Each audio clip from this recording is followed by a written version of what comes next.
आज हम डिस्कशन करेंगे फार्मास्यूटिकल केमिस्ट्री फर्स्ट, जो कि डिप्लोमा इन फार्मेसी के फर्स्ट ईयर का पार्ट होता है। उसके बारे में हम स्टडी करेंगे। तो चलिए दोस्तों, हम फार्मास्यूटिकल केमिस्ट्री फर्स्ट के बारे में स्टडी करते हैं। तो सबसे पहले हम जान लेते हैं उसके सिलेबस डिवीजन के बारे में। उसका सिलेबस डिवीजन कैसे है। उसका सिलेबस डिवीजन के बारे में अगर पढ़ें तो उसमें 75 आवर्स की थ्योरेटिकल वाला पार्ट है और 75 आवर्स का प्रैक्टिकल वाला पार्ट है। यानी कि हमें 75 आवर्स की थ्योरी पढ़नी है और उसी के अकॉर्डिंग हमें अपनी तैयारी को आगे बढ़ाना है। तो चलिए दोस्तों, आज हम फार्मास्यूटिकल केमिस्ट्री फर्स्ट के बारे में स्टडी करेंगे। तो उसमें अब पढ़ते हैं फार्मास्यूटिकल केमिस्ट्री के अंतर्गत क्या पढ़ना है हमें। तो फार्मास्यूटिकल केमिस्ट्री के अंतर्गत नहीं, फर्स्ट फार्मास्यूटिकल केमिस्ट्री फर्स्ट के अंतर्गत हमें इनऑर्गेनिक सब्सटेंस के बारे में पढ़ना है। वो इनऑर्गेनिक सब्सटेंस जो कि हमारे फार्मास्यूटिकल इंडस्ट्री में ड्रग बनाने के लिए यूज किए जाते हैं, यानी कि वही इनऑर्गेनिक सब्सटेंस के बारे में हमें नॉलेज लेनी है। तो चलिए फ्रेंड्स, उसके बारे में हम नॉलेज लेंगे। अब उसमें नॉलेज क्या लेनी है, यानी कि उसके हमें फिजिकल प्रॉपर्टीज़ के बारे में नॉलेज लेनी है, केमिकल प्रॉपर्टीज़ के बारे में नॉलेज लेनी है, उसका मेडिसिनल यूज क्या है, उसका फार्मास्यूटिकल यूज क्या है, उसकी केमिकल इनकॉम्पेटिबिलिटी क्या है, स्टोरेज कंडीशन क्या है, उसकी जो भी जनरल प्रॉपर्टीज़ है उसके बारे में हमें स्टडी करना है। अब आगे हम बढ़ेंगे फार्मास्यूटिकल केमिस्ट्री में फर्स्ट के अंतर्गत। तो हम आगे देखेंगे उसका जो फर्स्ट पार्ट है एसिड बेस एंड बफर। उसके बारे में हमें जनरल इंट्रोडक्शन प्राप्त करनी है। और ये बहुत ही इंपॉर्टेंट है क्योंकि हर बार इससे एक क्वेश्चन आ जाते हैं। 16 नंबर का एक क्वेश्चन हमेशा आता है, इसलिए आप इसको अच्छे से पढ़िएगा। इसके बारे में मैं जनरल इंट्रोडक्शन आप लोगों को बता देता हूँ, आप लोगों को समझा देता हूँ इसके बारे में। अदरवाइज इसका जो भी थ्योरेटिकल वाला पार्ट यानी जो भी उसका पार्ट है उसको हम अपनी वेबसाइट notes.com पे इसके पूरे पूरे नोट्स के बारे में आपको जानकारी मिल जाएगी और वहाँ से आप उसके नोट्स को आप प्राप्त कर सकते हैं। तो आप जनरल इंट्रोडक्शन के बारे में सुने और उसके नोट्स की अगर आपको हेल्प लेनी है तो आप हमारी साइट notescard.com पे जाएं और वहाँ से एक बार नोट्स को प्रोवाइड कर लें। उसके बाद उसको स्टडी करें, लेक्चर को सुने, दोनों को एक साथ मैच करा के पढ़ें और अपनी स्टडी को आगे बढ़ाएं। जरूर आप लोगों को समझ में आएगा। तो चलिए दोस्तों, आज हम स्टडी करेंगे एसिड्स के बारे में। एसिड्स होते क्या हैं। तो एसिड्स के बारे में नॉलेज लेने के लिए सबसे पहले इसको समझाने के लिए 3 साइंटिस्ट आए, 3 कंसेप्ट हमें पढ़ने पड़ेंगे, यानी 3 साइंटिस्ट आए, उनके कंसेप्ट को हमें समझना होगा। तो सबसे पहले हम कंसेप्ट समझेंगे अरेनियस कंसेप्ट। अरेनियस कंसेप्ट के अकॉर्डिंग एसिड्स क्या होते हैं। अरेनियस कंसेप्ट के अकॉर्डिंग एसिड वो सब्सटेंस होते हैं जो कि किसी भी एक्वस सॉल्यूशन में हाइड्रोजन आयन प्रोवाइड कराते हैं। यानी अगर एसिड्स को हम किसी एक्वस सॉल्यूशन में मिलाएं तो वो हमें हाइड्रोजन आयन देगा, उसी को हम बोलेंगे एसिड्स। एग्जाम्पल में अगर देखते हैं तो HCl, HNO3, H2SO4 ETC बहुत सारे एग्जाम्पल मिलेंगे। जब हम HCl को H2O के प्रेजेंस में रिएक्शन कराएंगे तो H प्लस आयन और Cl नेगेटिव आयन हमें मिल जाएगा, यानी H प्लस आयन मिलेगा, यानी कि ये इससे प्रूव हो जाएगा कि जो हमारा HCl है वो क्या है, एसिड है। नेक्स्ट चलते हैं ब्रोंस्टेड-लोरी कंसेप्ट। अगर हम ब्रोंस्टेड-लोरी कंसेप्ट के हिसाब से देखें तो उन्होंने ये बताया था कि एसिड वो सब्सटेंस होते हैं जो किसी भी एक्वस सॉल्यूशन या एक्वस सॉल्वेंट में मिलाने पे हमें प्रोटॉन प्रोवाइड कराते हैं बाई एनी मेथड। यानी उनके अकॉर्डिंग ये था कि दो substances which have tendency to donate the proton by any methods in any solvent are called acid. Acid वो सब्सटेंस होंगे जो कि हमें प्रोटॉन प्रोवाइड करेंगे किसी भी सॉल्वेंट में मिलाने पे बाई किसी मेथड, यानी किसी मेथड से आप मिलाएं उसको हमें वो प्रोटॉन देंगे, यानी कि उसे हम प्रोटोनिक कंसेप्ट भी बोलते हैं। ब्रोंस्टेड-लोरी कंसेप्ट को हम प्रोटोनिक कंसेप्ट भी बोलते हैं, यानी कि प्रोटॉन देता है। यानी H प्लस आयन क्या होता है, एक प्रोटॉन ही होता है।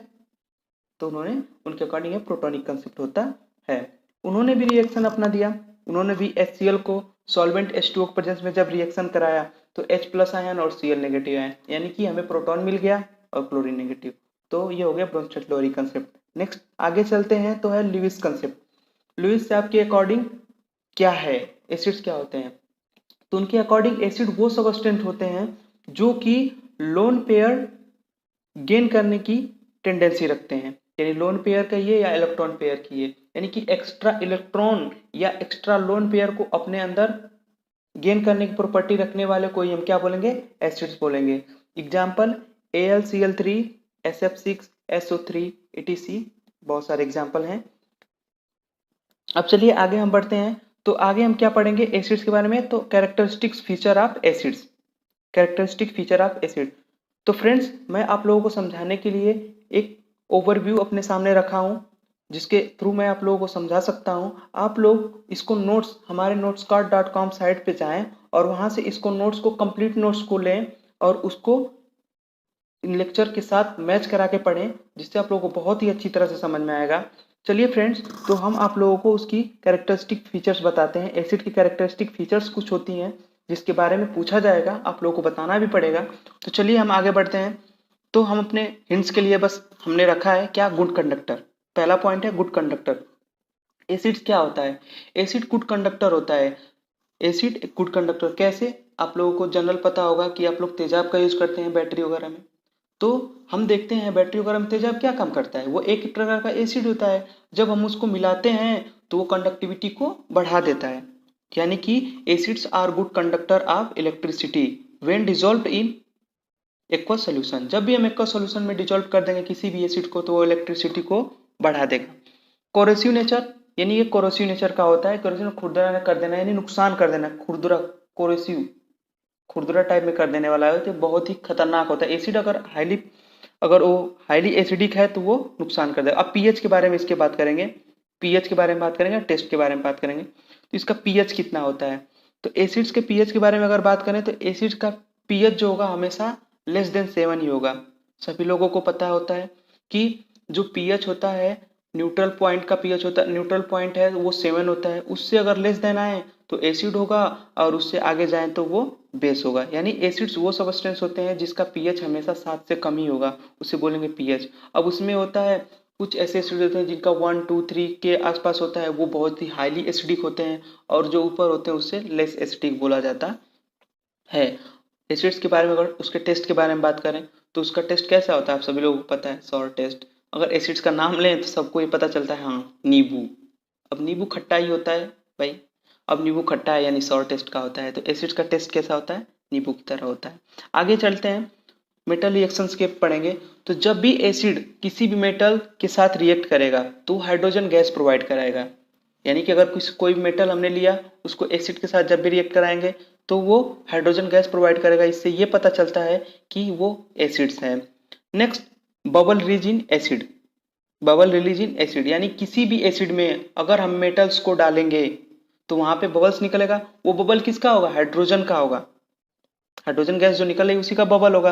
यानी कि अगर आपको कोई मेटल दे दे और बोले कि आप इसको बताएं मेटल है या नॉन मेटल है, तो आप कैसे बताएंगे, सिंपल सा है, आप कोई एसिड ले लीजिए उसमें उसको मिला दीजिए। अगर वो बबल दे रहा है तो इसका मतलब वो एसिड है, अगर बबल नहीं दे रहा है तो वो नहीं एसिड है, सीधा सिंपल। आगे बढ़ते हैं, आगे है लिटमस पेपर। लिटमस पेपर पे इसका क्या इफेक्ट होता है, तो लिटमस पेपर, जब हम ब्लू लिटमस पेपर को एसिड के साथ रिएक्ट कराएंगे तो वो रेड कलर का हो जाएगा। ये तो एक्सपेरिमेंट इंटरमीडिएट में सभी लोगों ने किया होगा, जनरली सभी करते हैं, वहाँ पे मिल जाता है लिटमस पेपर, इजीली अवेलेबल हो जाता है। वहाँ पे जब भी ब्लू लिटमस पेपर को हम एसिड डालेंगे तो वो रेड कलर का हो जाता है। तो ये इसकी जनरल फीचर्स हो गए, जनरल प्रॉपर्टीज हो गई, किसके बारे में, एसिड्स के बारे में। एसिड्स के जनरल कैरेक्टरिस्टिक फीचर्स हो गए, इसका क्या है, कैसे हम पहचानेंगे किसी एसिड्स को। ठीक है, आगे बढ़ते हैं। तो आगे हम पढ़ेंगे फार्मास्यूटिकल यूजेज ऑफ एसिड।